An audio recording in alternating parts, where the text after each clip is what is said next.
Whenever people ask me what kind of dog he is, I never really know what to say.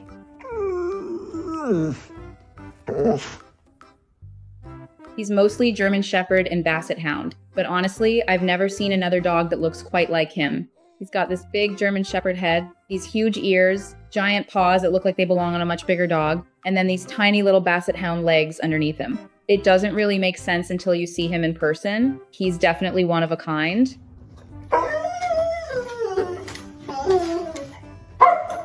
Before I adopted him, he had spent about 3 months in a shelter in West Virginia. Right before I found him, he was transferred to a rescue in Pennsylvania. I happened to see him just a few days after he got there.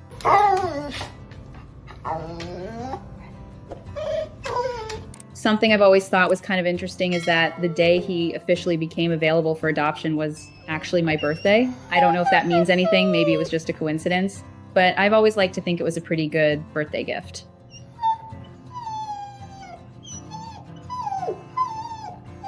When we picked him up, he was still wearing the old collar he had been found with. They told us he had been found alone out in a field. Nobody really knew how long he'd been there or where he'd come from. That collar looked like it had been on him forever.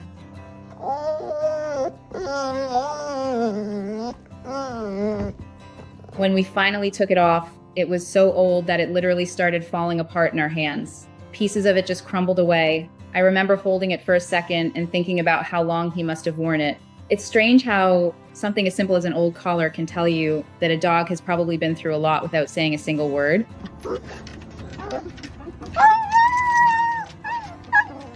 The first time I watched him walk, I noticed something wasn't quite right. His back legs moved a little differently. They're a little wobbly and they're covered with old scars. The vet told us it was most likely from an injury he'd had at some point before anyone found him. We didn't know any of that before meeting him.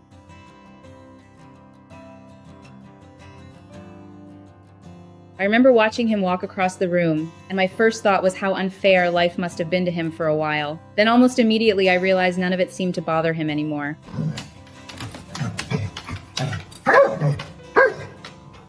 He wasn't acting like a dog who felt sorry for himself. He was just happy. That's probably the thing people notice about him first.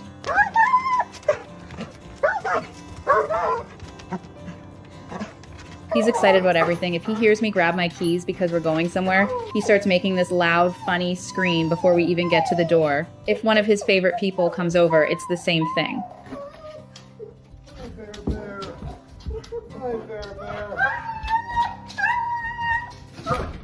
Breakfast? That's a whole event. You'd think it was the greatest surprise of his life every single morning. He's one of those dogs who never seems to wake up in a bad mood. Every day starts with the same excitement, like he can't believe he gets another one.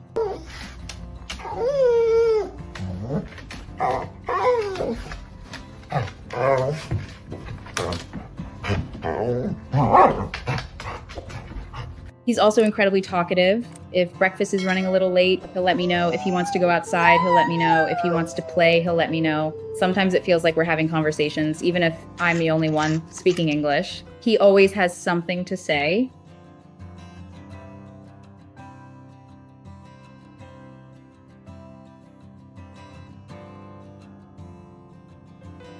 People stop us all the time when we're out walking. The first question is almost always, what kind of dog is he? I usually laugh because I know they're trying to figure him out. I don't think anybody ever really does. He's just himself. And honestly, that's enough.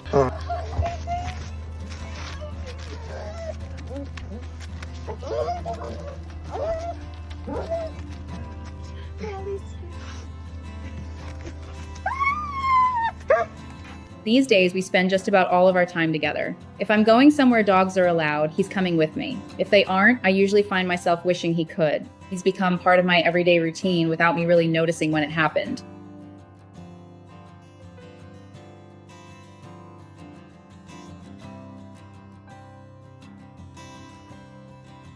Looking back now, it's kind of hard to imagine life before him. Sometimes I'll think about everything that had to happen for us to meet. He spent months waiting in a shelter. He was transferred at just the right time. I happened to see him when I did. If any one of those things had gone differently, someone else might have brought him home. Instead, somehow, he ended up with me.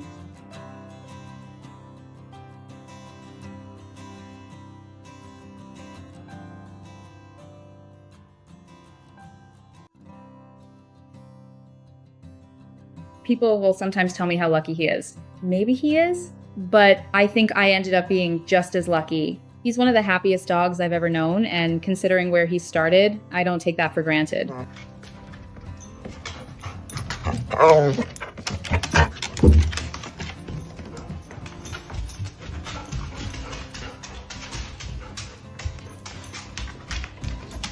If you're ever thinking about adopting a dog, I just say this: try not to focus too much on finding the perfect one. Sometimes the dog with the scars, the funny walk, or the little bit of gray around the face has more love to give than you could ever imagine. Take your time.